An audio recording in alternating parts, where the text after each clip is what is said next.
തല പോയാലും പിന്മാറില്ല എന്ന് പറയുന്നത് കേട്ടിട്ടില്ലേ?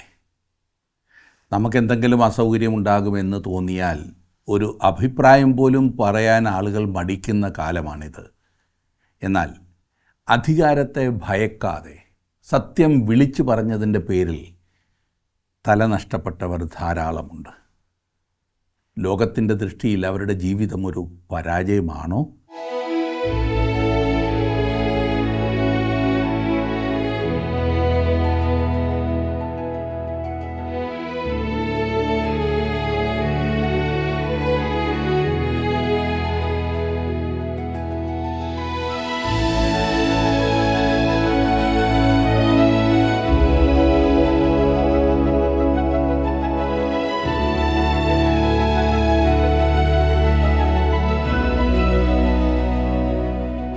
ജീവസന്ദേശത്തിൻ്റെ പ്രേക്ഷകർക്ക് ഞങ്ങളുടെ സ്നേഹവന്ദനം. സ്വന്തം പിതൃനഗരക്കാരുടെ അവിശ്വാസം കർത്താവിനെ പോലും ആശ്ചര്യപ്പെടുത്തുകയുണ്ടായി. കർത്താവുമായും ദൈവവചനവുമായും തങ്ങൾക്ക് അതിപരിചയമുണ്ടെന്ന തോന്നൽ ദൈവജനത്തെ അവിടുത്തെ നന്മകളിൽ നിന്ന് പലപ്പോഴും അകറ്റി നിർത്താറുണ്ട്. തനിക്കെന്തെങ്കിലും അറിയാമെന്ന് ഒരുവൻ വിചാരിക്കുന്നുവെങ്കിൽ അറിയേണ്ടതുപോലെ അവൻ ഇതുവരെ ഒന്നും അറിഞ്ഞിട്ടില്ല, നാം ഭാഗികമായി മാത്രം അറിയുന്നു എന്നാണ് അപ്പോസ്തലനായ പൗലോസ് നമ്മെ ഓർമ്മിപ്പിക്കുന്നത്. മർക്കോസിൻ്റെ സുവിശേഷം 6-ാം അധ്യായം 1 മുതൽ 52 വരെയുള്ള വാക്യങ്ങൾ.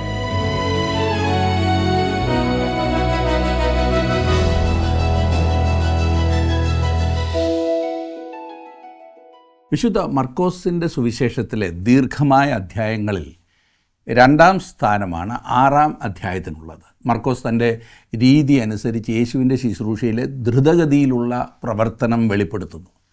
എന്നാൽ ആദ്യത്തെ 29 വാക്യങ്ങളിൽ യേശുവിൻ്റെ പ്രവർത്തനം അധികമായി കാണുന്നില്ല. 6-ാം അധ്യായത്തിൻ്റെ ആദ്യത്തെ 29 വാക്യങ്ങളിൽ യേശു നസറത്തിലേക്ക് മടങ്ങിപ്പോകുന്നു. അവൻ 12 വരെ പ്രസംഗിപ്പാൻ അയക്കുകയും അവർ മടങ്ങി വന്ന് റിപ്പോർട്ട് കർത്താവിന് സമർപ്പിക്കുകയും ചെയ്യുന്നു. പിന്നീട് അവൻ 5000 പേരെ പോഷിപ്പിക്കുകയും വെള്ളത്തിന്മീതെ നടക്കുകയും ഗന്നസറത്ത് ദേശത്തെ രോഗികളെ സൗഖ്യമാക്കുകയും ചെയ്യുന്നു. ഗലീലക്കടലിൻ്റെ പടിഞ്ഞാറേ കരയിലുള്ള യേശുവിൻ്റെ ശുശ്രൂഷയെക്കുറിച്ച് പ്രസ്താവിച്ചുകൊണ്ട് ഈ 6-ാം അധ്യായം അവസാനിക്കുന്നു. ഈ പറഞ്ഞ സമയമാകുമ്പോഴേക്കും യേശു തൻ്റെ പരസ്യ ശുശ്രൂഷയുടെ ആ അത്യുച്ച കോടിയിലെത്തിയിരുന്നതിനാൽ വളരെയധികം ജനസമ്മതി നേടിക്കഴിഞ്ഞിരുന്നു. 6-ാം അധ്യായത്തിലേക്ക് തന്നെ വരാം.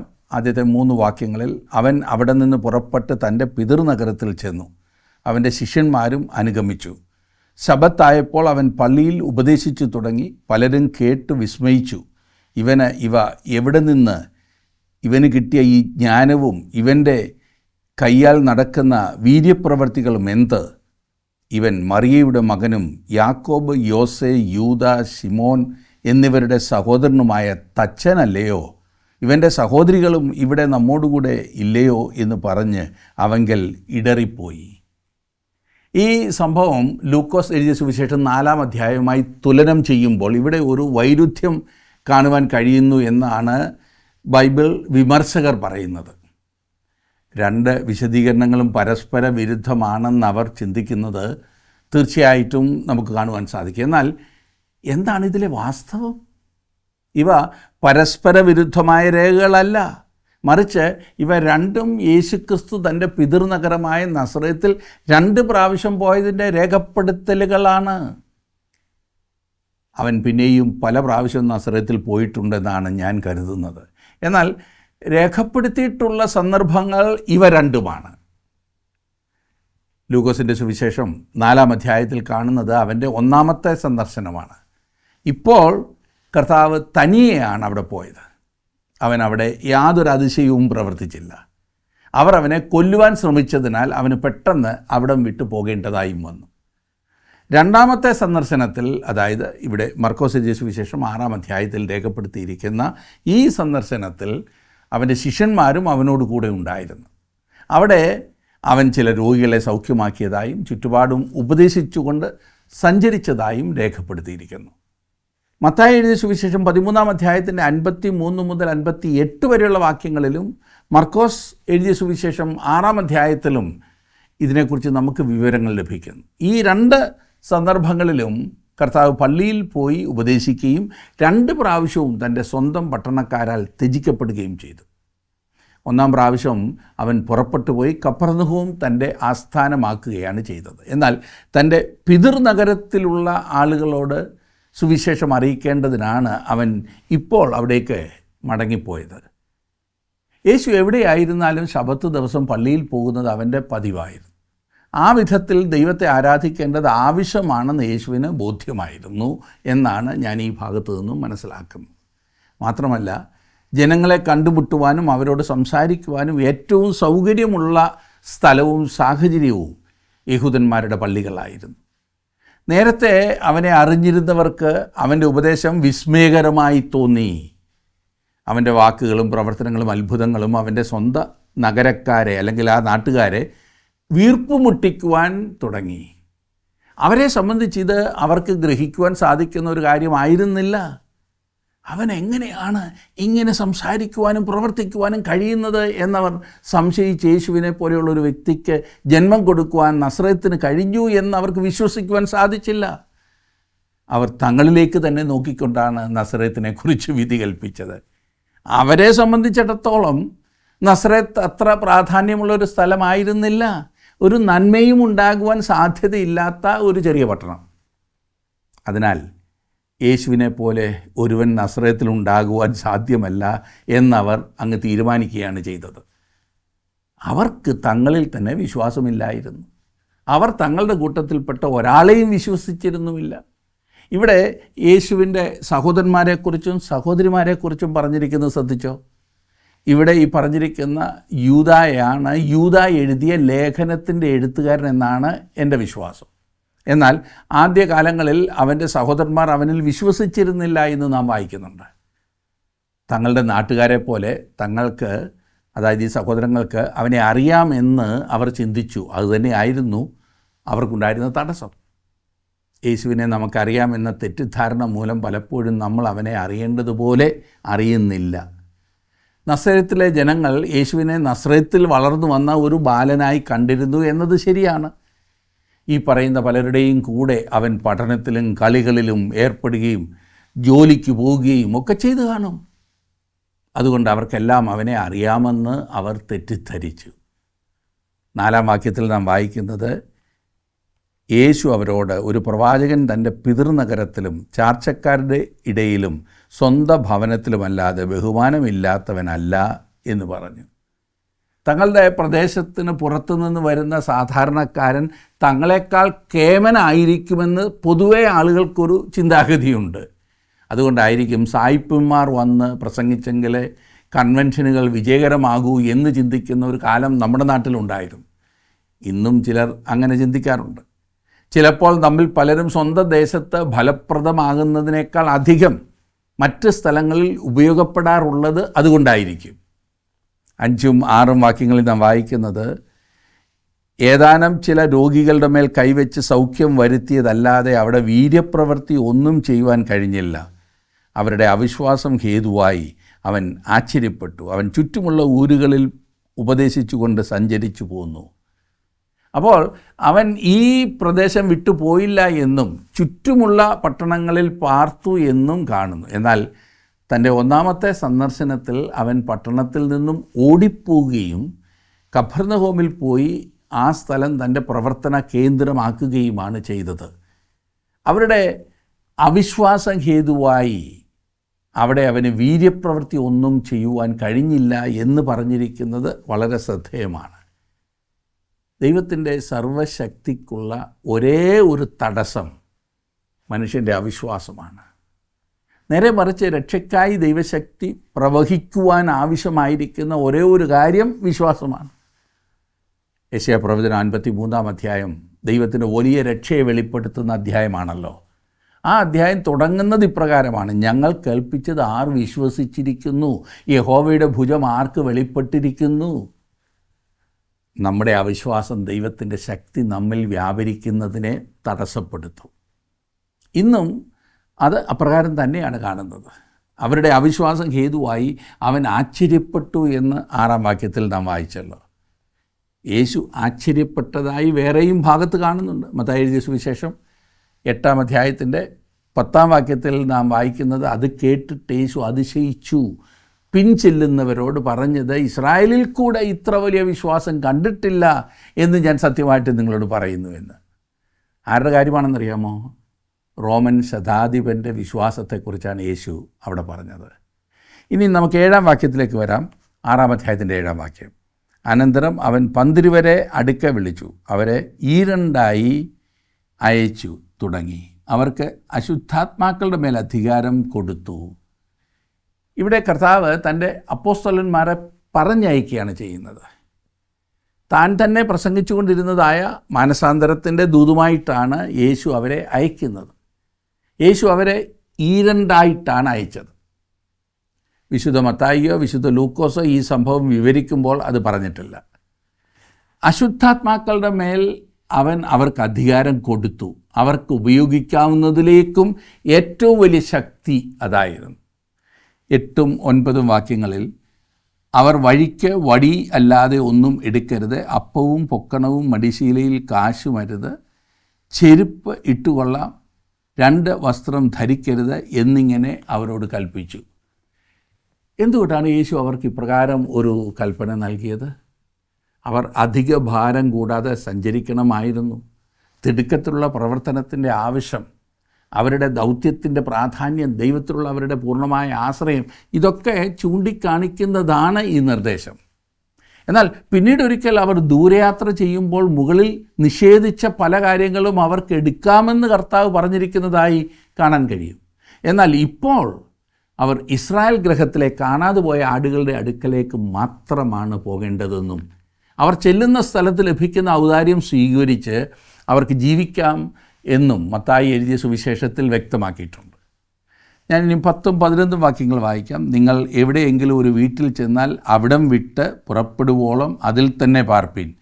ആരെങ്കിലും നിങ്ങളെ കൈക്കൊള്ളാതെയും നിങ്ങളുടെ വാക്ക് കേൾക്കാതെയും ഇരുന്നാൽ അവിടം വിട്ടു പോകുമ്പോൾ നിങ്ങളുടെ കാലിലെ പൊടി അവർക്ക് സാക്ഷ്യത്തിനായി കുടഞ്ഞുകളവീൻ എന്നും അവരോട് പറഞ്ഞു. അവരുടേത് വിശുദ്ധവും ഗൗരവവുമായൊരു യാത്രയാണ്. വെളിച്ചം ഉത്തരവാദിത്വത്തെ ഉളവാക്കും. ദൈവകൃപയെ ത്യജിച്ചാൽ അത് ന്യായവിധിയെ വിളിച്ചു വരുത്തും. ഇന്നും അതങ്ങനെ തന്നെയാണ്. 12ഉം 13ഉം വാക്യങ്ങളിൽ, അങ്ങനെ അവർ പുറപ്പെട്ട് മാനസാന്തരപ്പെടണം എന്ന് പ്രസംഗിച്ചു. വളരെ ഭൂതങ്ങളെ പുറത്താക്കുകയും അനേകം രോഗികൾക്ക് എണ്ണ തേച്ച് സൗഖ്യം വരുത്തുകയും ചെയ്തു. അവർ മാനസാന്തരത്തിൻ്റെ ദൂത് പ്രസംഗിക്കുകയും അവരുടെ അത്ഭുതങ്ങൾ ആ ദൂതിൻ്റെ അധികാരത്തെ തെളിയിക്കുകയും ചെയ്തു. ആ സമയം അവരുടെ നിയോഗം ഇസ്രായേൽ ഗൃഹത്തിലെ കാണാതെ പോയ ആടുകളുടെ അടുത്തേക്ക് മാത്രം പരിമിതിപ്പെടുത്തിയിരുന്നു. അത് ഇന്നത്തേക്കുള്ള മാതൃകയല്ല. മാനസാന്തരപ്പെടുക എന്നത് സുവിശേഷത്തിൻ്റെ ദൂതാണ്. വിശ്വസിക്കുക എന്ന കൽപ്പനയിൽ മാനസാന്തരവും ഉൾപ്പെട്ടിരിക്കുന്നു. ഈ സംഭവത്തെക്കുറിച്ച് മത്തായി എഴുതിയ സുവിശേഷത്തിലെ വിവരണം ദീർഘമാണ്.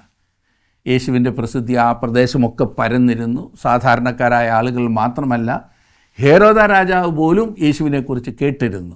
14ഉം 15ഉം വാക്യങ്ങൾ നോക്കിക്കാട്ടെ. ഇങ്ങനെ അവൻ്റെ പേർ പ്രസിദ്ധമായി വരികയാൽ ഹെരോദ രാജാവ് കേട്ടിട്ട്, യോഹന്നാൻ സ്നാപകൻ മരിച്ചവരുടെ ഇടയിൽ നിന്ന് ഉയർത്തെഴുന്നേറ്റിരിക്കുന്നു, അതുകൊണ്ട് ഈ ശക്തികൾ അവനിൽ വ്യാപരിക്കുന്നു എന്ന് പറഞ്ഞു.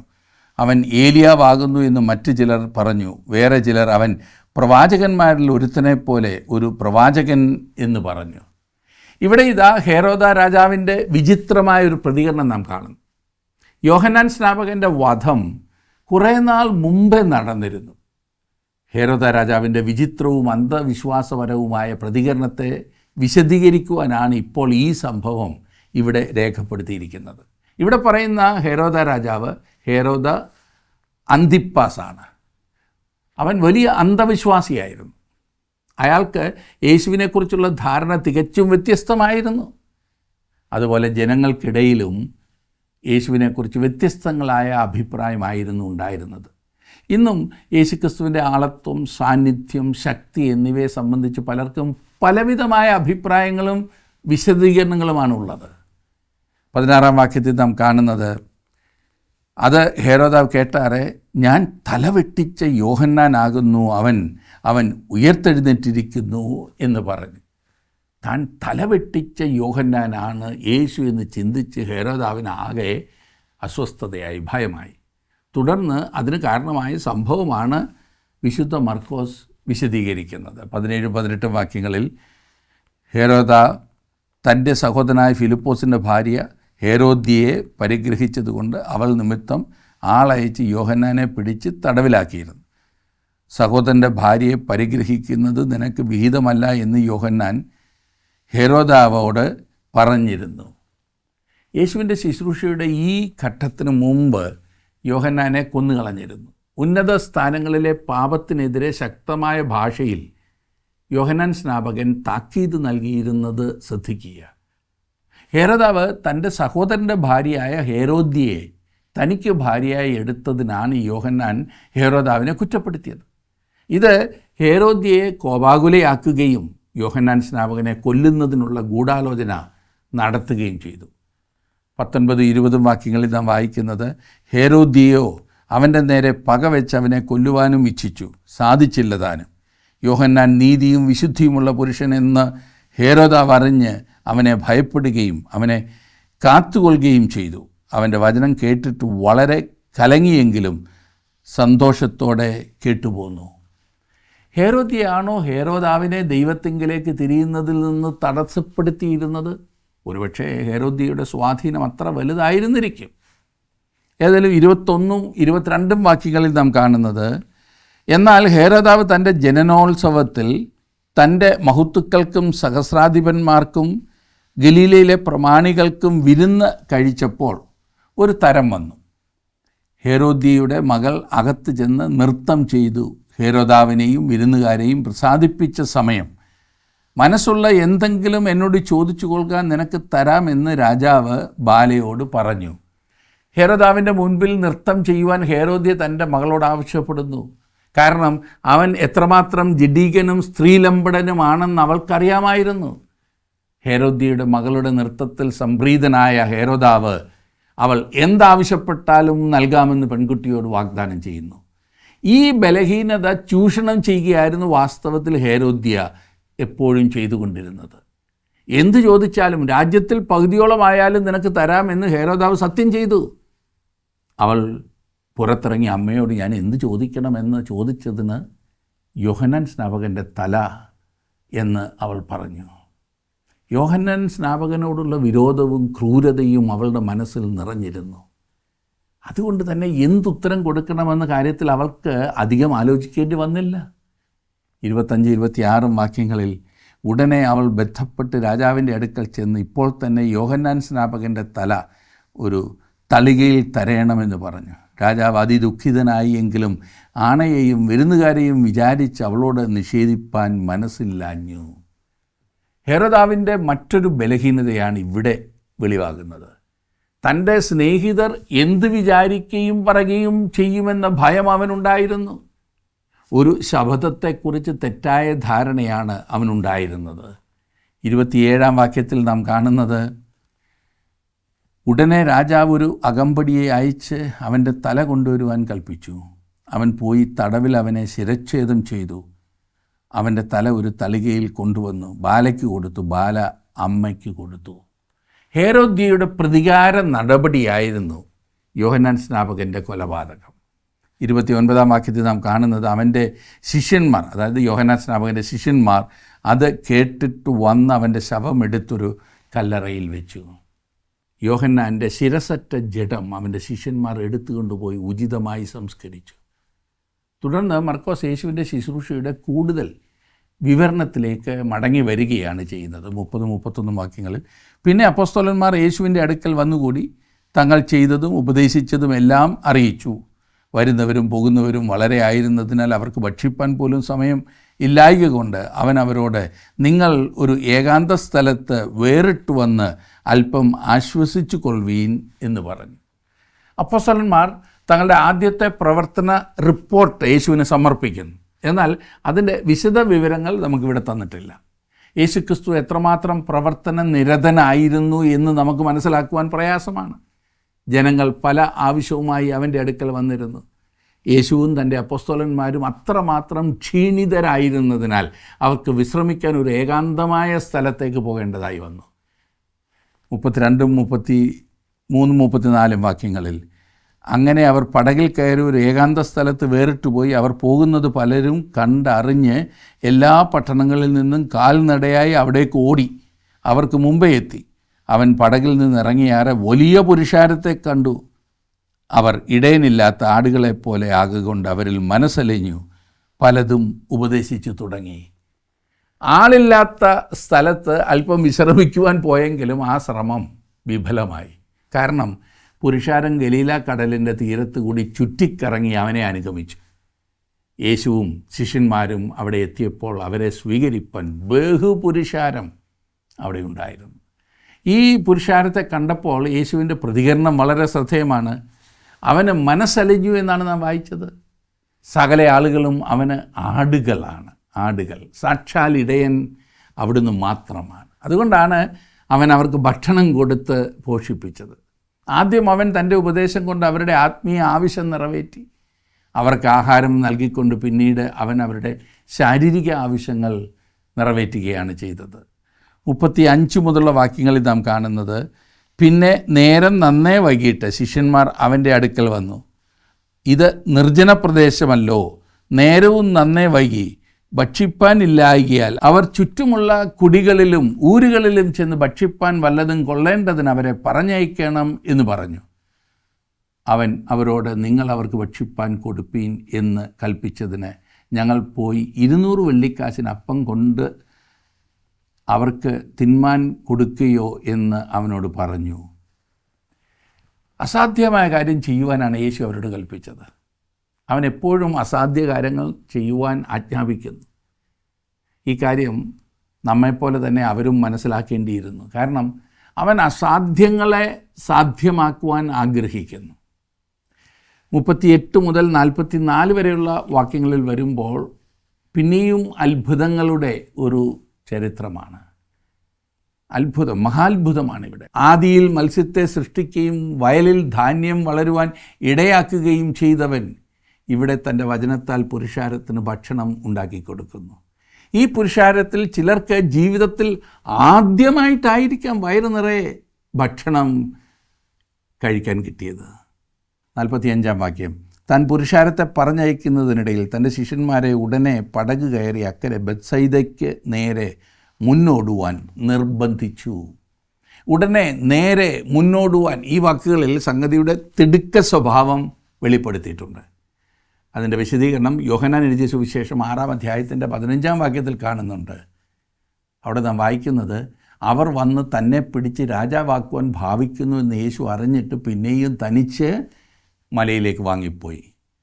തന്നെ നിർബന്ധപൂർവം രാജാവാക്കുവാൻ അവർ ശ്രമിക്കുമെന്ന കാര്യം യേശു അറിഞ്ഞു. അങ്ങനെ ജനം ഒരുമ്പെട്ടാൽ ശിഷ്യന്മാരും ഒരുപക്ഷെ അതിനോടൊപ്പം ചേരും. അവരും യേശുവിനെ നിർബന്ധിക്കുമെന്ന് യേശുവിനറിയാം. അതുകൊണ്ട് അവരെ എത്രയും വേഗം യേശു പറഞ്ഞയക്കുകയാണ് ചെയ്തത്. 46 മുതൽ 52 വരെയുള്ള വാക്യങ്ങളിൽ യേശു രാത്രിയുടെ 4-ാം യാമത്തിൽ കടലിന്മേൽ നടന്ന് ശിഷ്യന്മാരുടെ അരികിൽ എത്തുന്ന സംഭവമാണ് രേഖപ്പെടുത്തിയിരിക്കുന്നത്. എന്നാൽ ശിമോൻ പത്രോസ് വെള്ളത്തിന്മീതെ നടന്ന് യേശുവിൻ്റെ അടുത്ത് വരുന്നതായി ഇവിടെ രേഖപ്പെടുത്തിയിട്ടില്ല എന്ന കാര്യം ശ്രദ്ധിക്കണം. മർക്കോസ് തൻ്റെ സുവിശേഷ രചനയ്ക്കുള്ള വിവരങ്ങൾ ശിമോൻ പത്രോസിൽ നിന്നാണ് എടുത്തത് എന്ന് നമ്മൾ നേരത്തെ ചിന്തിച്ചല്ലോ. ഈ സംഭവം പറഞ്ഞു കൊടുത്തപ്പോൾ തന്നെ സംബന്ധിക്കുന്ന ഈ വിവരങ്ങൾ പത്രോസ് മനഃപൂർവ്വം ഒഴിവാക്കിയതാകാനാണ് സാധ്യത. മത്തായി എഴുതിയ സുവിശേഷത്തിലാണ് ആ വിവരം നാം കാണുന്നത്. 48-ാം വാക്യത്തിലേക്ക് നിങ്ങളുടെ ശ്രദ്ധയെ തിരിക്കുവാൻ ഞാൻ ആഗ്രഹിക്കുന്നു. അവർ തണ്ട് വലിച്ച് വലയുന്നത് അവൻ കണ്ടു എന്നവിടെ പറഞ്ഞിരിക്കുന്നു. ഏറ്റവും പ്രതികൂലമായ കാലാവസ്ഥയിൽ ശരീരവും മനസ്സും തളർന്ന് അത്യന്തം നിരാശയിൽ അവർ ആണ്ടുപോയി.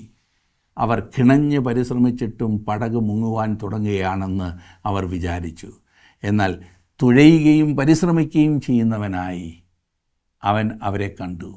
അവൻ അവരുടെ അരികിലേക്ക് ചെന്നു. എന്നെ ശ്രദ്ധിക്കുന്ന നിങ്ങൾ ഇന്ന് എവിടെയാണെന്നോ ഏത് സാഹചര്യത്തിലാണെന്നോ എന്നെനിക്കറിയില്ല. ഒരുപക്ഷെ ഇപ്പോൾ നിങ്ങൾ ഒരു പ്രശ്നത്തിലായിരിക്കും. അന്ധകാരപൂർണമായ ഒരു സ്ഥലത്ത് നിങ്ങൾ ഏകനായിട്ടായിരിക്കും കഴിയുന്നത്. കൊടുങ്കാറ്റുള്ള കടലിൽ ആയിരിക്കുന്നത് പോലെയുള്ള അവസ്ഥ, രോഗത്തിൻ്റേതായിട്ടുള്ള പ്രതിസന്ധി, നിങ്ങളുടെ പടക് മുങ്ങുവാൻ തുടങ്ങുന്നതായും നിങ്ങൾക്ക് തോന്നുന്നുണ്ടാകും. നിങ്ങളുടെ വഴി യേശു കർത്താവിനെ ഭരമേൽപ്പിക്കുക. അവിടുത്തെ ശിഷ്യന്മാരുടെ പ്രയാസം കണ്ട് അടുത്ത് എന്ന് അവരുടെ പടകിൽ കയറിയ യേശു നിങ്ങളുടെ ജീവിതമാകുന്ന പടകിൻ്റെ തണ്ട് വലിച്ച് നിങ്ങളെ അക്കരെ എത്തിക്കുവാൻ മനസ്സുള്ളവനാണ്, അവൻ സഹായിപ്പാൻ മതിയായവനാണ്. യേശുവിൽ ആശ്രയിക്കുമെങ്കിൽ അത് നിങ്ങളുടെ ജീവിതത്തിൽ അനുഗ്രഹത്തിന് മുഖാന്തരമാകും. ദൈവം അതിനായിട്ട് നിങ്ങളെ സഹായിക്കട്ടെ, നിങ്ങളോട് കൂടെ ഇരിക്കട്ടെ.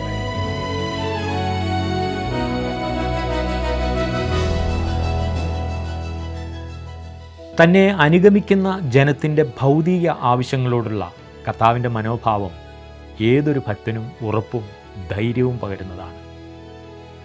തൻ്റെ ജനം ജീവിക്കുന്ന ഭൗതിക സാഹചര്യങ്ങളെക്കുറിച്ച് കർത്താവിന് വ്യക്തമായ ബോധ്യമുണ്ട്.